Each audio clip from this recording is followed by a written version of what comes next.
Ukraine पूर्वी Europe का एक देश, विशाल मैदानों, बहती नदियों और जीवंत शहरों की लैंड, जिसे यूरोप का अन्न भंडार कहा जाता है, सदियों से यूक्रेन एम्पायरों के केंद्र में रहा है। इसकी उपजाऊ भूमि और रणनीतिक स्थान ने विजेताओं और एम्पायरों को आकर्षित किया है, लेकिन इन सब के बावजूद यूक्रेनी भावना मजबूत बनी रही। यूक्रेन का इतिहास लचीलापन के धागों से बुनी गई एक टेपेस्ट्री है। यह विपत्ति का सामना करने में साहस की कहानी है, मानवीय भावना की सहनशीलता और पार पाने की क्षमता का प्रमाण। यूक्रेन की कहानी पूर्वी स्लाविक सभ्यता से शुरू होती है। यह सभ्यता मध्य युग के दौरान इस क्षेत्र में फली फूली। शक्तिशाली क्यवन रूस एक प्रमुख शक्ति के रूप में उभरा। इसने पूर्वी स्लाविक जनजातियों को अपने शासन में एकजुट किया। 13वीं शताब्दी में बट्टू खान के नेतृत्व में मंगोलों ने क्यवन रूस को चकनाचूर कर दिया। इसने यूक्रेन के लिए सदियों तक चले विदेशी शासन की शुरुआत को चिह्नित किया।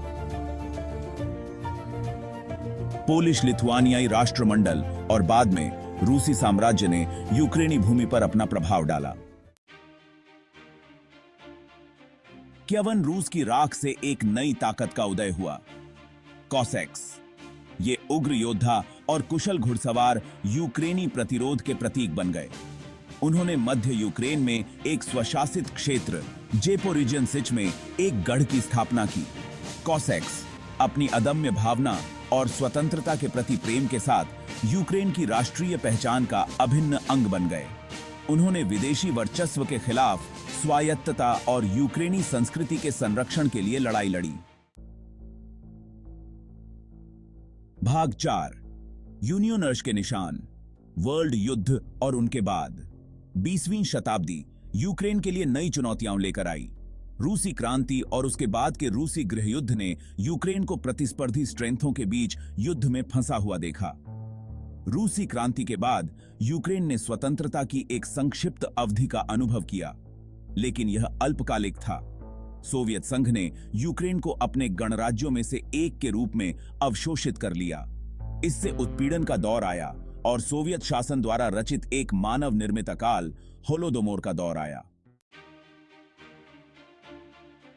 भाग 5, नारंगी क्रांति और स्वतंत्रता की लड़ाई। कठिनाइयों का सामना करने के बावजूद यूक्रेनी भावना वास्तव में कभी नहीं टूटी। 20वीं सदी के अंत में स्वतंत्रता और आत्मनिर्णय की लालसा फिर से उभरी। 1991 में सोवियत संघ के पतन ने यूक्रेन के लिए लंबे समय से प्रतीक्षित स्वतंत्रता लाई। हालांकि सच्ची स्वतंत्रता के लिए यूनियनर्स जारी रहा।